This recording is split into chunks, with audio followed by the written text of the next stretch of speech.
What's up guys, Flatline here, and today I'm going to be showing you how to complete the Grasp of Avarice Dungeon. I'm going to be showing you how we did it, as well as tips and tricks we found along the way. So without any more wasting your time, let's get right into it. Alright guys, once you load into the dungeon, you're going to head towards the OG Destiny loot cave, almost directly in front of you. Waves of enemies are going to spawn. When you kill them, they'll drop engrams. When you pick up these engrams, they're going to give you a Burden of Riches debuff. When you got that debuff, there's a 30-second timer. At the end of that 30 seconds, you're done, son. To get rid of this debuff, you can deposit the engrams at the crystal inside the loot cave. The debuff's going to slowly deposit a few stacks at a time, so make sure you sit there for a minute, get all that debuff gone before you go out and out for more. Once you deposit 20 of the debuff into the crystal, the floor will open up and you can continue on your way. Remember this mechanic of the engram debuffs, as it's going to be a continuing theme throughout the rest of the dungeon. Once you drop down, you're going to continue in a pretty straightforward path until you find a closed door. As you look at the closed door, there are two doors on your right.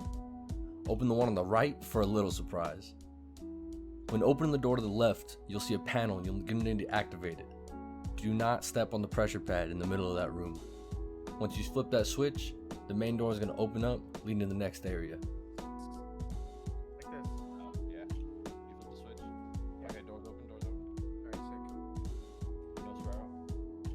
When you approach the next area, there's a big hole in the middle of the ground, so make sure you don't fall down into it. In the middle of the room, there's two pads that are going to fall when you stand on them. Underneath the pad on the right hand side is a small room with another switch you're going to need to hit.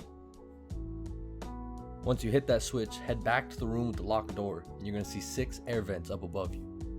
If you're looking at the door that was locked, the closest one to that door on the right hand side is where you need to go.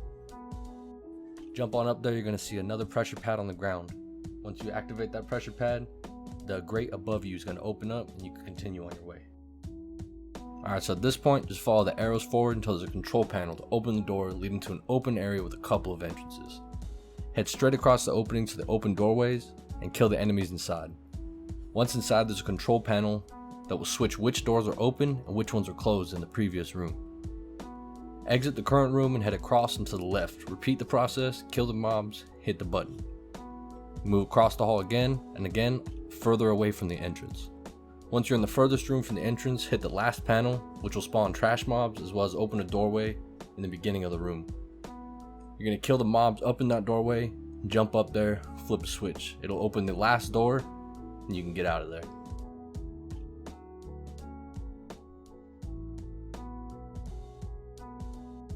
And boom, just like that, another picket door. Go ahead and open the door on the right to choose safety. Or was it the left?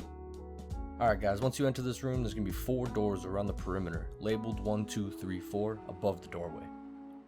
Inside of room number 1, there's going to be a switch which will open door number 3. Go inside door number 3, kill the trash, flip the switch, it'll open door number 2. Inside door number 2, there's a Scorch Vandal, which will be carrying a Scorch Cannon.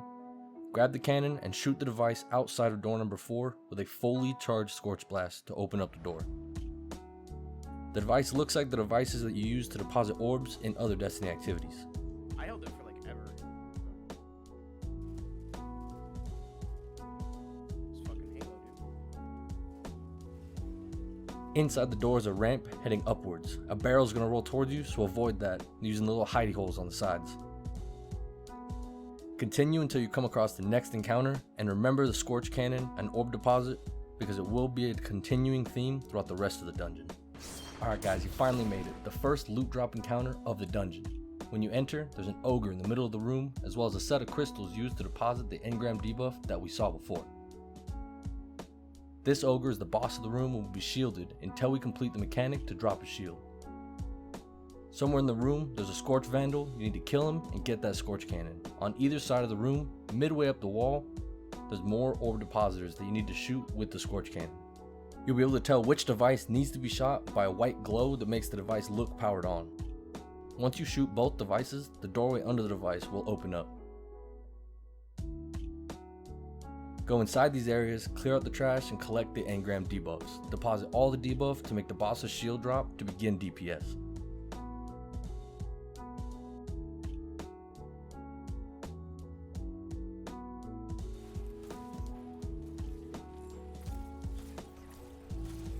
$107K.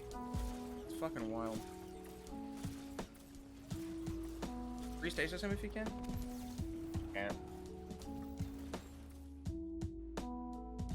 If you don't one phase, that's fine. Just rinse and repeat the same steps over again.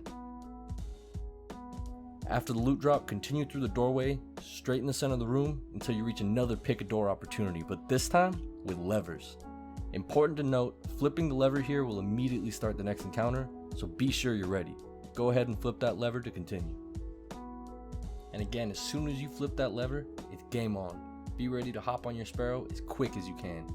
It appears like it's a mad dash to get to the next mine as quickly as possible. But is it? Throughout the encounter, you have a very small timer to make it to the next mine on time before it wipes the entire fire team.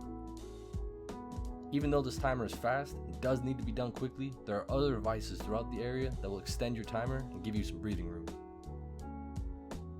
If you've done the Scourge of the Past raid before, you'll recognize these from the Sparrow Run encounter. Most of this encounter will have room that each guardian can take a side of the room, left, right, and middle, so you can spread out and find these time extenders as easily as possible. What I suggest is 1 or 2 people make the mad dash to the next mine, while others try to collect these extenders while at the same time trying to be fast. Remember to exchange sparrows as they get damaged so you don't get blown up easily. I'd recommend a sparrow that you can summon quickly to achieve this easiest. At least that one's like in the path. You have to hit that one. You're right.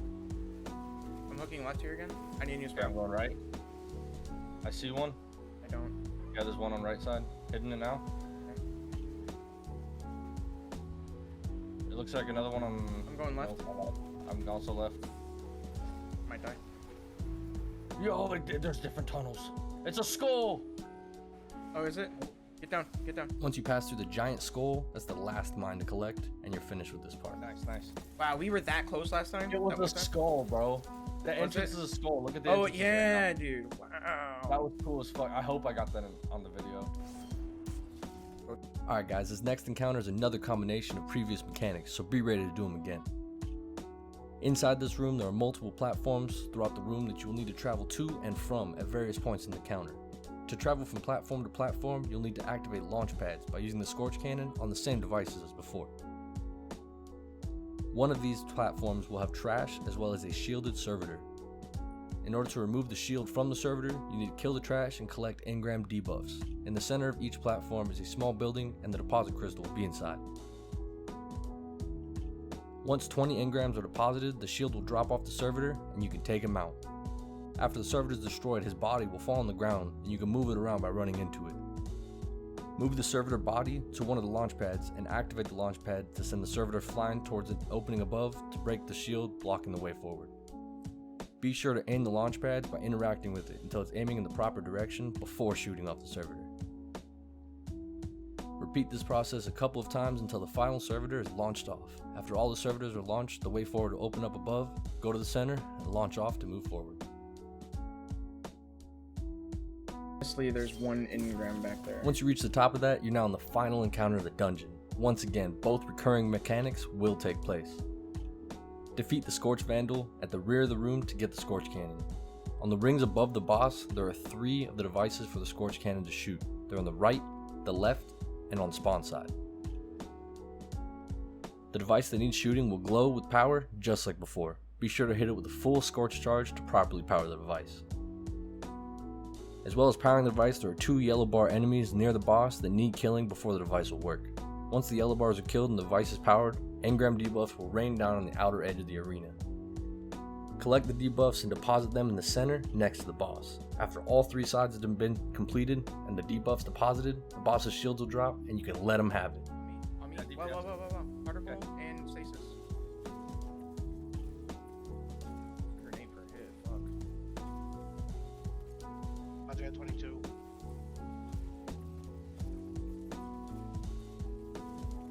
Oh, sleeper got buffed. Come on, keep it up. Stasis nade him if you can, please. No. Just like before, if you don't one phase, that's perfectly fine. Just repeat the process till you take him out. Congratulations on your first clear of the Grasp of Avarice Dungeon. Be sure to drop down in the comments, let me know how I'm doing, as well as what new shiny loot you collected along the way. Thank you for liking and subscribing. It's just one step closer to not selling fundraiser chocolates to pay the bills. As always, stay safe, have fun, and GG's.